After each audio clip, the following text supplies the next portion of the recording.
संध्याची ऑफिसमध्ये मीटिंग होती, त्यामुळे तिला घरी यायला थोडा उशीर झाला. ती घरी येताच संदीप रागाने भरून बसला होता.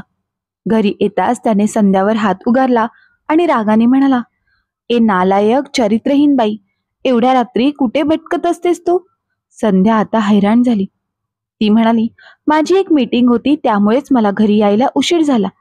संदीप रागातच पाय आपटत आपल्या घराच्या बाहेर निघून गेला. संध्याचा नवरा छोट्या छोट्या गोष्टीवर नाराज होऊन तिच्यावर हात उचलत असायचा. कधीच तिच्याजवळ प्रेमाने बोलत नव्हता.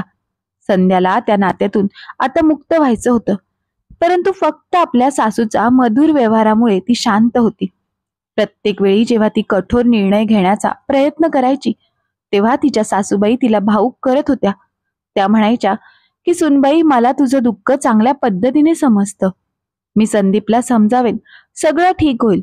संदीप आपल्या वडिलांच्या मृत्यूनंतर थोडासा चिडचिडा झाला आहे. आता तूच त्याला नाही समजून घेतलंस, तूच त्याला सोडून दिलंस तर कसं होईल? त्यावर संध्या त्यांना किती वेळा तरी म्हणाली होती की आपण संदीपला डॉक्टरांकडे घेऊन जाऊया, परंतु तिच्या सासूबाई नेहमीच नकार द्यायच्या. तिच्या सासूबाई गावात राहत होत्या, जिथे त्यांचं वडिलोपार्जित घर होतं. तिथे पोचायला 1 तास लागत होता आणि संदीप आपल्या जॉब लोकेशनवर राहत होता. संध्याला सुद्धा चांगल्या पोस्टवरती जॉब मिळाला होता, त्यामुळे ती सुद्धा खूप मन लावून काम करत होती. तिच्या सासूबाई नेहमीच तिच्या प्रती सहानुभूती दाखवत होत्या आणि तिच्या समोर कधीतरी संदीपला ओरडत सुद्धा होत्या. त्यामुळे संध्या विचार करायची की तिच्या सासूबाई किती चांगल्या आहेत, ज्या मुलाच्या चुकीवरती त्याला ओरडतात. कितीतरी वेळा संदीप संध्याला एवढा मारत होता की तिला वाटायचं की पोलिसांना फोन करून कंप्लेंट करावी, परंतु ती आपल्या सासूबाईंचा विचार करून पोलिसांना फोन करत नव्हती. आज सुद्धा तिने दुःखी मनाने आपल्या सासूबाईंना फोन लावला, तेव्हा तिच्या सासूबाईंनी फोन उचलला आणि म्हणाल्या, कशी आहे सुनबाई? तेव्हा संध्या रडायला लागली आणि म्हणाली, आई, आज परत एकदा संदीपने माझ्यावर हात उचलला आणि रागातच कुठेतरी निघून गेला आहे. तेव्हा तिच्या सासूबाई सहानुभूती दाखवत म्हणाल्या, माहित नाही माझ्या मुलाला काय झालं आहे. असं वाटतंय त्याची संगतच खराब लोकांसोबत होत चालली आहे. माहित नाही तो हे सगळं कुठून शिकून येत आहे. येऊ दे त्याला घरी, मग तू मला फोन करून सांग, मी त्याला चांगलंच खडसावते. तो असा कसा तुझ्यावर हात उचलू शकतो? संध्या विचार करू लागली की जर प्रत्येक घरात अशा सासूबाई असतील तर कोणत्याच महिलेला दुःखी राहावं लागणार नाही. अशी महिला कुठे मिळेल जी आपल्याच मुलाला ओरडण्याविषयी बोलत आहे? तिचं मन सासूसाठी सन्मानाने भरून आलं. ती म्हणू लागली, आई, तुम्ही किती चांगल्या आहात. माहित नाही का संदीप असे झाले आहेत. तेव्हा तिच्या सासूबाई म्हणाल्या, तू चिंता करू नको सुनबाई, मी त्याला समजावेल. आणि हा, ऐक, घराच्या दुरुस्तीचं काम करायचं आहे, त्यामुळे तू माझ्या अकाउंटमध्ये 20,000 रुपये पाठवून देशील का? तेव्हा संध्या आपले अश्रू पुसत म्हणाली, हा आई, मी तुमच्या अकाउंटमध्ये पैसे पाठवून देईन. त्यामुळे तिच्या सासूबाई खूप आनंदी झाल्या. मग संध्या म्हणाली, आई, मी आमच्या संसारात एवढं दुःख सहन करत आहे की माझं मन करत आहे की यांना घटस्फोट देऊन निघून जावं. तेव्हा सासूबाई म्हणाल्या, नाही नाही सुनबाई, तू असं करू नकोस. मी किती हौशेने तुला सुनबाई बनून घेऊन आली होती. काय तू माझ्यासाठी सुद्धा हे नातं टिकवू शकत नाहीस? तू निघून गेल्यानंतर मी काय करणार? मी कसं जगू? तूच तर माझ्या म्हातारपणाचा आसरा आहेस. एवढं बोलून त्या रडू लागल्या. त्यामुळे संध्याच्या डोळ्यात सुद्धा अश्रू येऊ लागले. ती म्हणाली, आई, तुमच्यामुळेच तर मी कुठलाही कठोर निर्णय घेत नाही आहे. तेव्हा तिच्या सासूबाई म्हणाल्या, ठीक आहे सुनबाई, मी आता फोन ठेवते. सासूच्या युक्त्या माहीत नसलेल्या संध्याला नवऱ्याकडून मारहाण होऊनही ठोस पाऊल उचलता आले नाही आणि सासू खोटी सहानुभूती दाखवून तिचा बँक बॅलन्स वाढवत होती. पण आज असं काही घडलं की फोनवर बोलल्यावर सासू फोन बंद करायला विसरली आणि मग संध्याने जे ऐकलं ते ऐकून तिच्या पायाखालची जमीनच सरकली.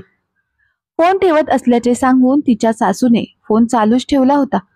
संध्याने फोन कट करण्याआधीच तिला आवाज आला. तिची सासू बहुधा तिच्या एका मैत्रिणीशी बोलत होती आणि म्हणत होती, बघ, मी माझ्या सुनेला खोटी सहानुभूती कशी दाखवते आणि तिच्याशी गोड बोलते. माझ्या सुनेला दाखवण्यासाठी मी माझ्या मुलाला 2-4 वाईट शब्द बोलते, त्यामुळे माझी सुनबाई त्याच्यावर कडक कारवाई करत नाही. आणि इथे मी माझ्या मुलालाही बायकोला नियंत्रणात ठेवायला सांगत असते.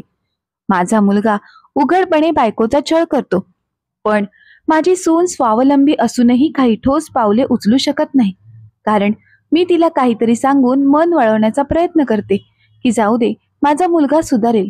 ना मी माझ्या सुनेला शांततेत राहू देईन आणि नाही तिला या नात्यातून बाहेर पडू देईन.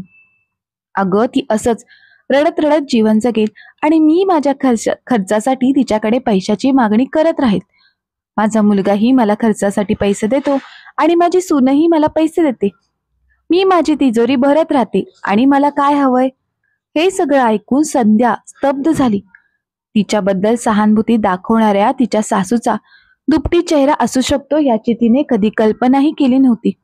ती तिच्या नवऱ्याविरुद्ध कोणतेही ठोस पाऊल उचलण्याआधी सासूला हे सर्व सहन होणार नाही असा विचार करून ती थांबायची. आपल्या एकुलत्या एक मुलाला त्यांनी किती मेहनत करून वाढवलं आहे आणि संध्याची सासू मात्र नेहमी आपल्या मुलाला ओरडण्याचा दिखावा करत असायची.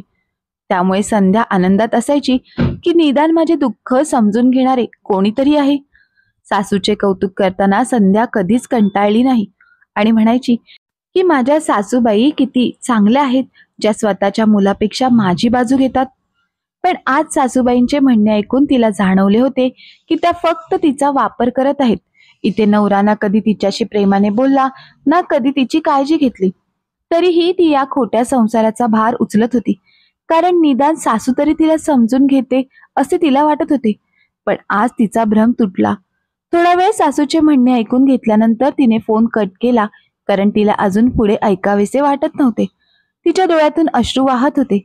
तेवढ्यात संदीप बाहेरून घरात आला. तो दारूच्या नशेत होता.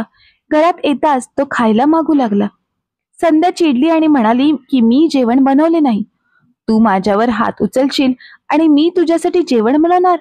तुला असं कळणार नाही, असं म्हणत त्याने तिला मारण्यासाठी बेल्ट काढण्यास सुरुवात केली. आज संध्यानेही ठरवलं होतं की यापुढे होणारा अत्याचार ती सहन करणार नाही. ती खोलीतून उठली आणि बाहेर जात असताना तिच्या नवऱ्याने तिला जोरात कानाखाली मारली. त्यामुळे ती बेडवर जाऊन पडली आणि तिच्या ओठांच्या कोपऱ्यातून रक्त वाहू लागले. ती जखमी सापासारखी वेदनेने चिडली आणि रागाने म्हणाली, हे सगळं काय करतोस? मी तुझी बायको आहे. काय बायकोसोबत असं वागतात का?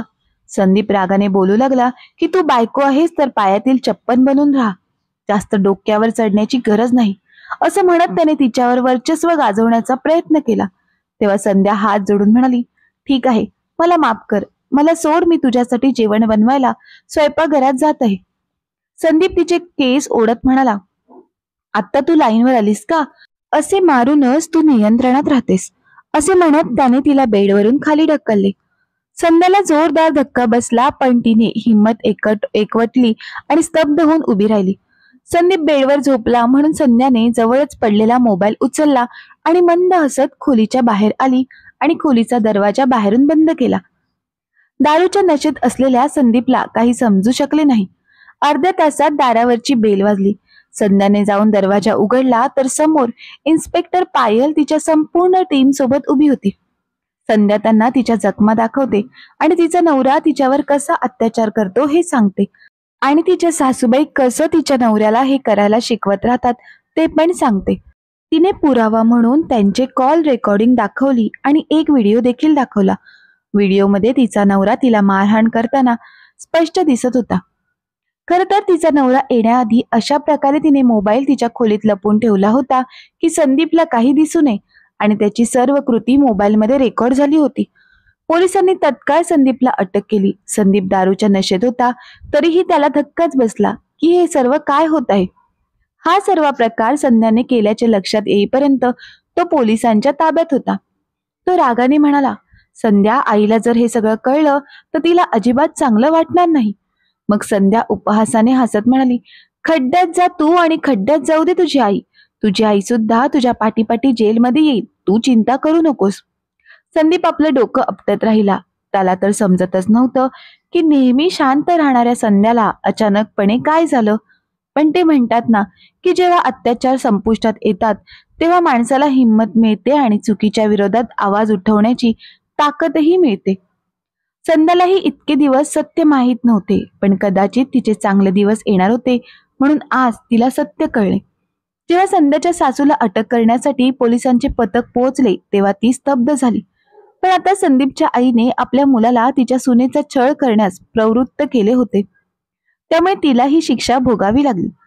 संध्या आता या नको असलेल्या नात्यातून मुक्त होऊन मोकळ्या हवेत श्वास घेत होती. तिने तिच्या नवऱ्याला घटस्फोटही दिला होता आणि ती नोकरी करायची, त्यामुळे ती स्वतःचे आयुष्य चांगल्या रीतीने जगू लागली. आता तिच्यावर अपराधाचे ओझे नव्हते की जर ती नवऱ्याच्या विरोधात कोणती ऍक्शन घेईल तेव्हा कोणाचं मन दुखेल. तर मित्र आणि मैत्रिणींनो, तुम्हाला जर काही गोष्ट आवडली असेल तर गोष्टीला लाईक करा, शेअर करा. धन्यवाद.